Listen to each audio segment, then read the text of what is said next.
Farid Aslam, Ahmad Taufik, Ahmad Salahuddin, Abdul Amelia, Walidur Rahman, Muhammad Abdul Razak, Muhammad Abdul Razak, Muhammad Abdul Majid. Oh iya, maaf ini salah. Kemudian Muhammad Al-Fatihah, Muhammad Ismail Adani, Muhammad Ali bin Rumawan, Putra Panas,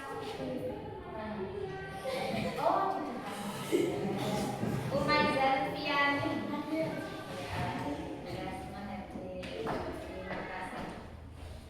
Sebelum mulai kegiatan belajar, mari kita berdoa terlebih dahulu. Silakan untuk ketua kelas memimpin doa.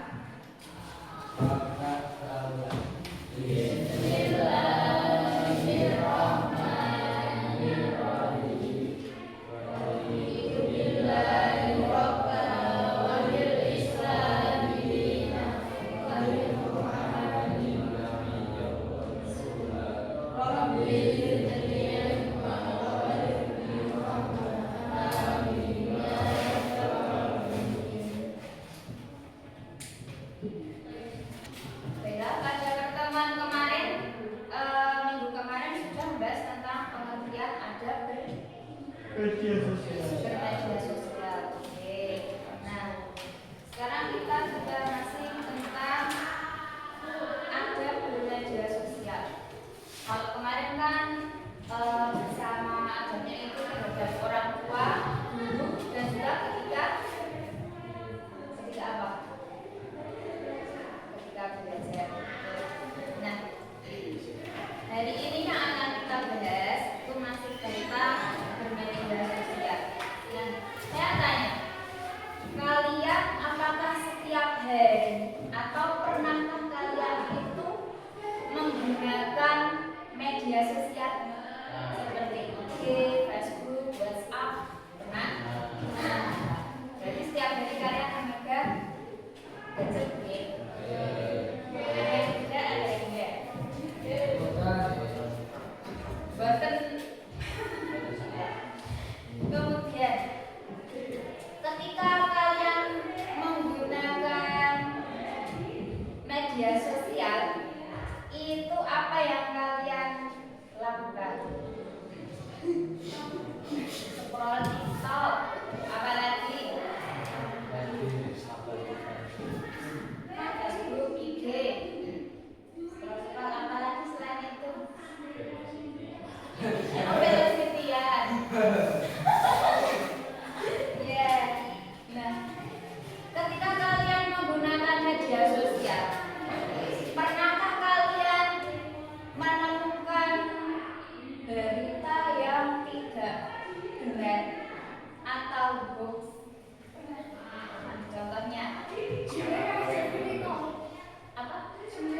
Oh, Nazule sama Jeffrey Nicole. Oh iya, itu hoax. Ya. Selain itu apa? Ada yang lain? Selain kasusnya apa? Itu beritanya Jule sama Jeffrey Nicole yang katanya hoax. Ada? Apa mas? Ya. Nah, pernahkah kalian itu ketika menggunakan media sosial mengupdate status, entah itu di IG, di WA, di Facebook, pernah? Nah, kemudian pernahkah kalian juga menyampaikan pesan, misal kalian melihat berita di IG atau di Facebook, kemudian kalian sampaikan lagi ke teman kalian, pernah? Nah, oke, ya. Contoh, ini ada suatu kasus. Nah, kasusnya itu mengatakan bahwa bisa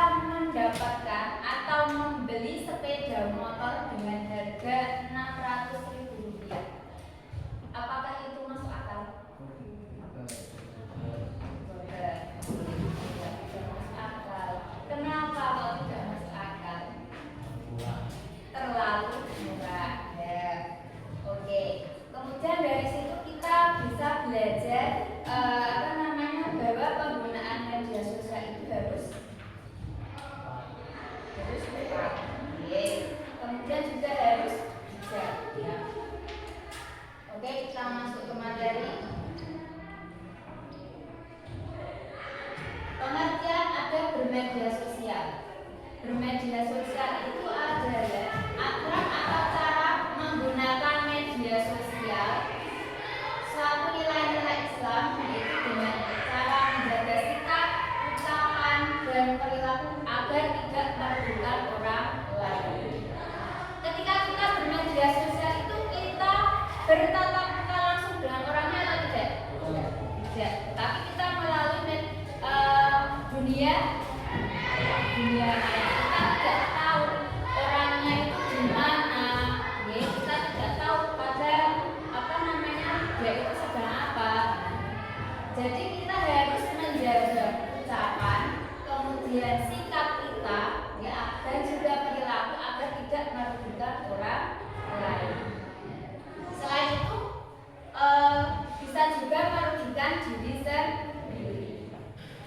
Nah, ada untuk bermedia sosial, yaitu yang pertama menyampaikan informasi dengan benar. Artinya setiap informasi yang dibagikan harus berdasarkan fakta, bukan hoax. Tidak dibuat-buat atau manipulasi, tidak menyebarkan sesuatu yang belum jelas kebenarannya. Tujuannya apa? Agar tidak menimbulkan fitnah dan juga kesalahpahaman. Bisa dimengerti?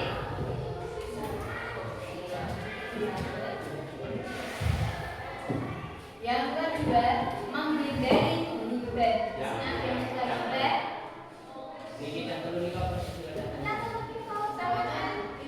Kamu sudah ikut gak? Ya. Ya. Oke, kemana itu? Ada bermedia sosial itu menghindari ghibah. Ghibah itu apa?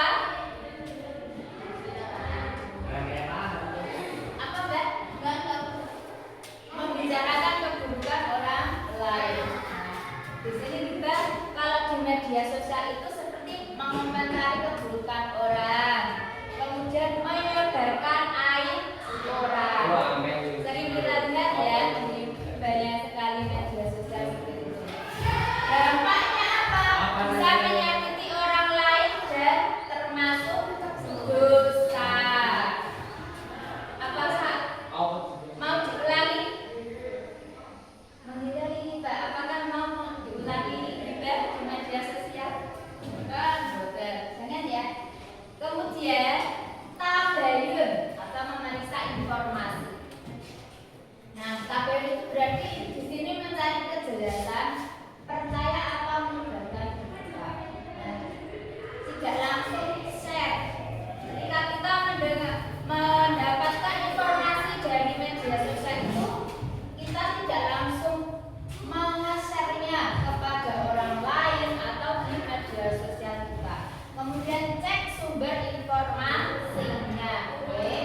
Karena itu penting supaya kita tidak terjebak di hoax tadi. Selanjutnya, tidak mengadu domba atau namimah. Mengadu domba itu menyampaikan informasi untuk memecahkan hubungan orang lain.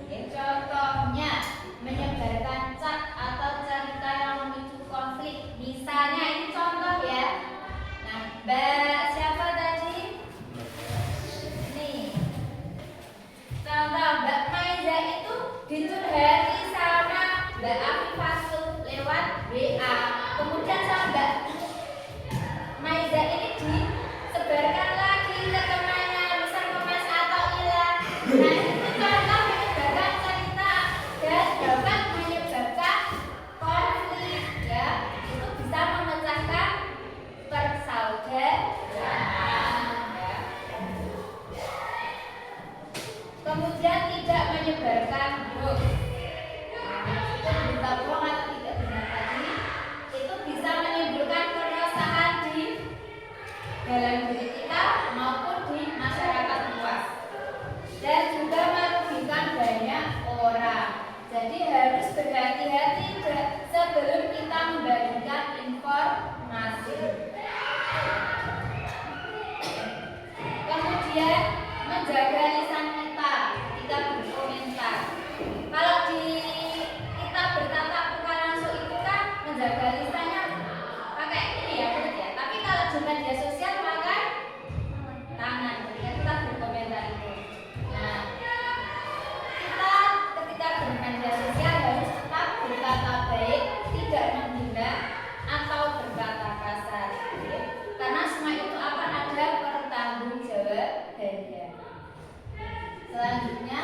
bijak dalam bermedia.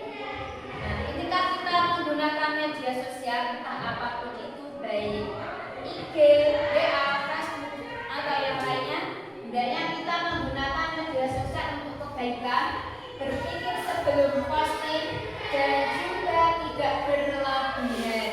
Ya, media sosial harus membawa manfaat, bukan membawa mudarat.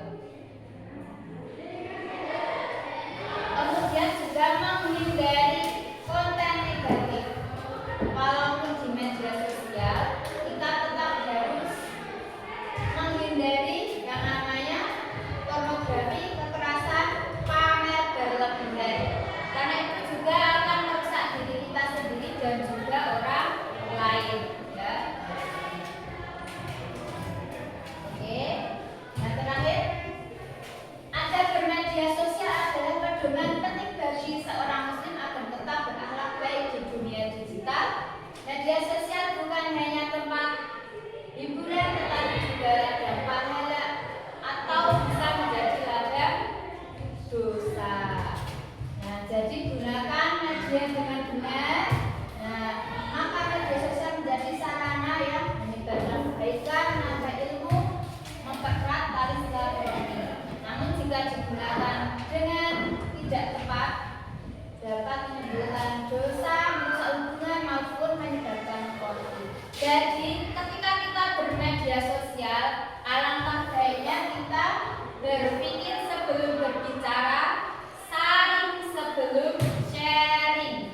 Ya, harus kita ingat-ingat, berpikir sebelum berbicara dan saring sebelum sharing. Karena kalau kita itu men-share apapun, baik berita, entah itu fakta ataupun hoax, ini yang berbahaya ya, hoax ya, itu bisa menimbulkan ketidaknyamanan untuk diri kita sendiri maupun orang lain.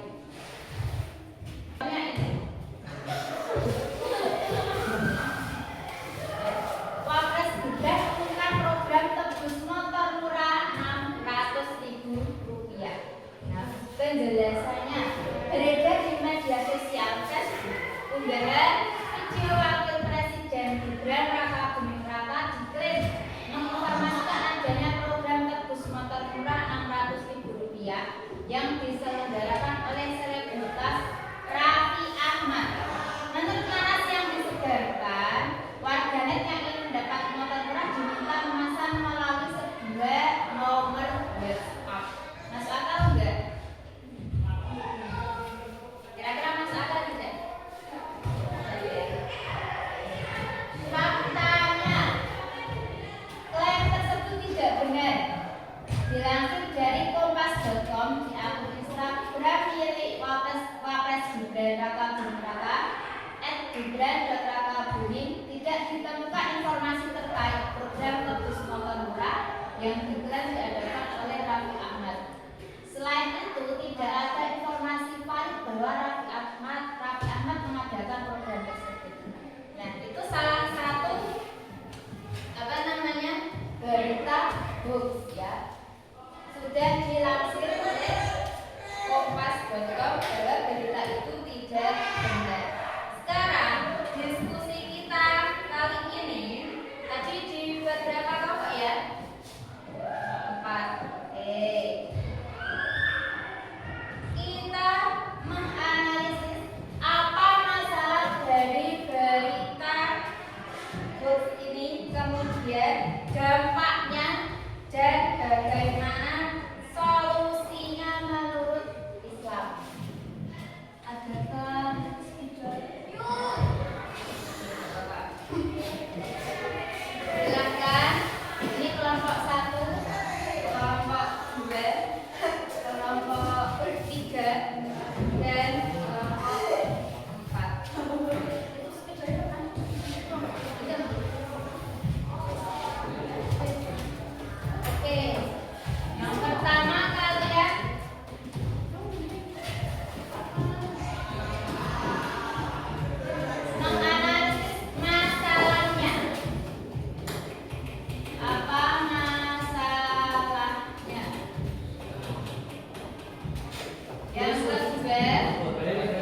Masalah dari berita tersebut adalah program tebus motor murah dengan harga 600.000 yang dinilai murah dan terpercaya. 2. Apa dampaknya? Dampak dari masalah tersebut adalah bisa merugikan masyarakat yang sudah terlanjur memberikan uang, mencemari nama baik Wapres dan Raffi Ahmad. Bagaimana solusinya menurut Islam? Menurut Islam, berita buat itu merupakan salah satu dosa karena Islam mengajarkan untuk jujur dan terpercaya. Solusinya, mengecek berita-berita tersebut sebelum terlanjur, memberantas berita-berita hoax, memblokir pengguna yang menyebarkan berita hoax tersebut dari medsos. Terima kasih. Beri tepuk tangan untuk kelompok 1. Kemudian kelompok 2 silakan. Yo, 1, 2, 3. Niko sih. Ayo. Wes, kira wes iki. Ayo lanjut.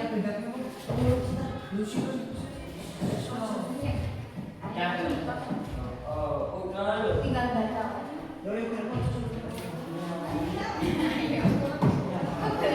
Ya ampun.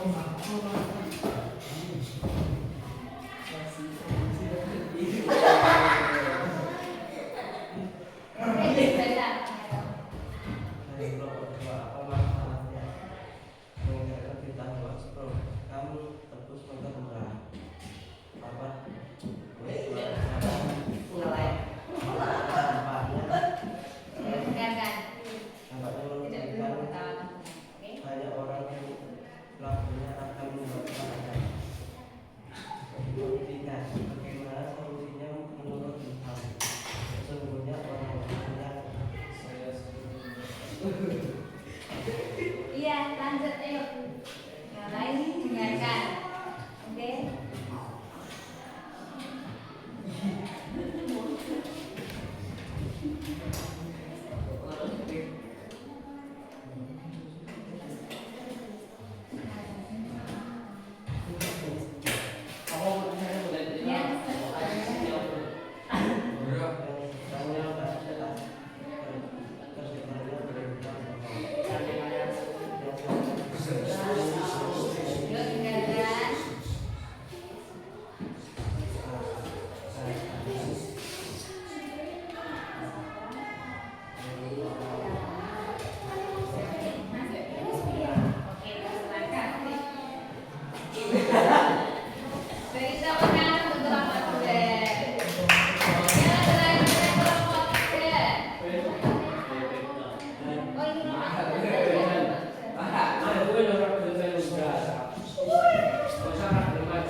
Dari kelompok 3.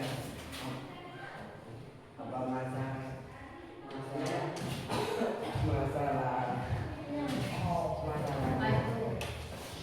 pengajuan ini selesai media tentang kebenaran yang mengatakan itu.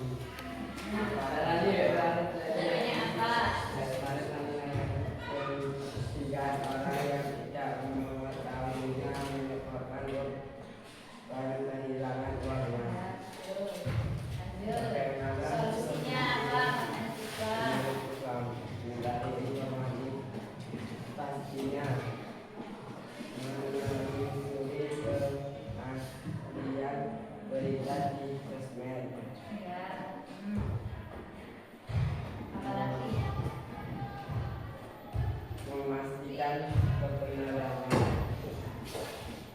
dari sebelum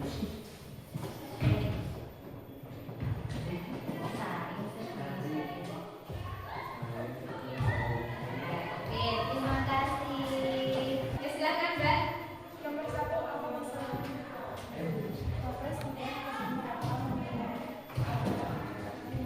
Oke, kalau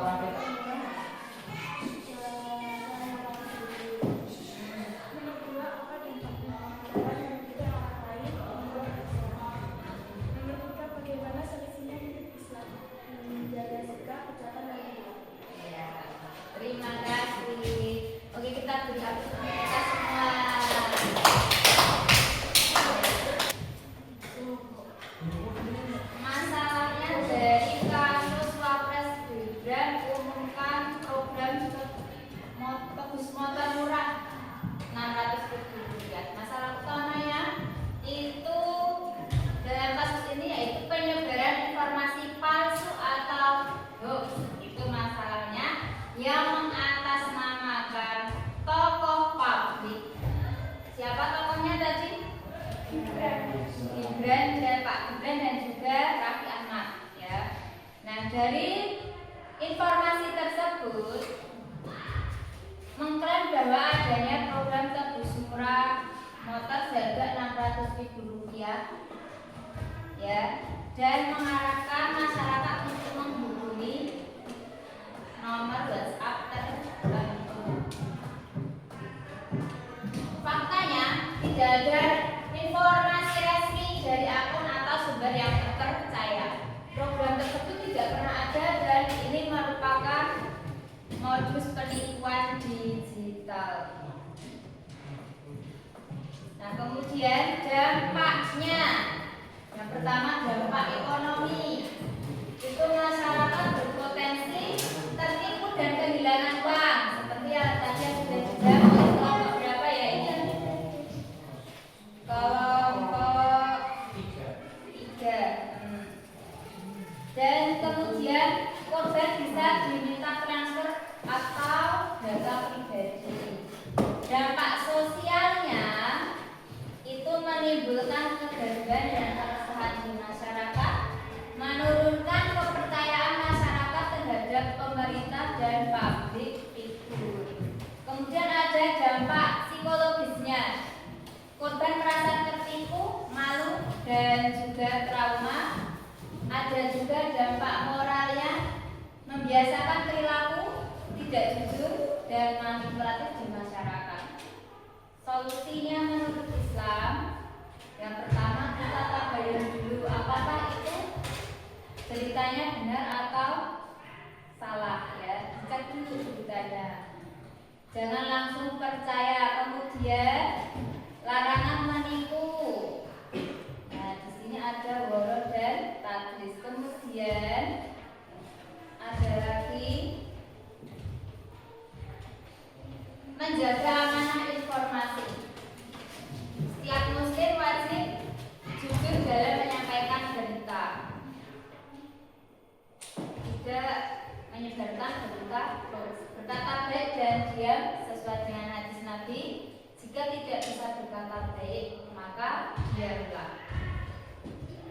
Nah, di dalam konteks digital ini kita tidak asal share, tidak ikut menyebarkan hoax. Kemudian sikap waspada, tidak mudah tergiur dengan harga murah. Nah, Islam juga mengajarkan kita untuk berpikir rasional. Masa tip motor harganya 600.000 kan itu tidak masuk akal sekali dan harus kita curigai. Nah, kesimpulannya, kasus ini menunjukkan bahwa hoax sering digunakan sebagai alat penipuan dengan memanfaatkan nama tokoh terkenal. Dampaknya sangat merugikan baik secara ekonomi maupun sosial. Dalam perspektif Islam, solusi utamanya adalah melakukan tabayun, menjaga kejujuran, tidak mudah percaya informasi yang tidak jelas, bertanggung jawab dalam menggunakan media sosial. Nah, jadi kita sebagai manusia dan kita sebagai pelajar, kita menggunakan media sosial itu harus dengan bijak. Saring sebelum share.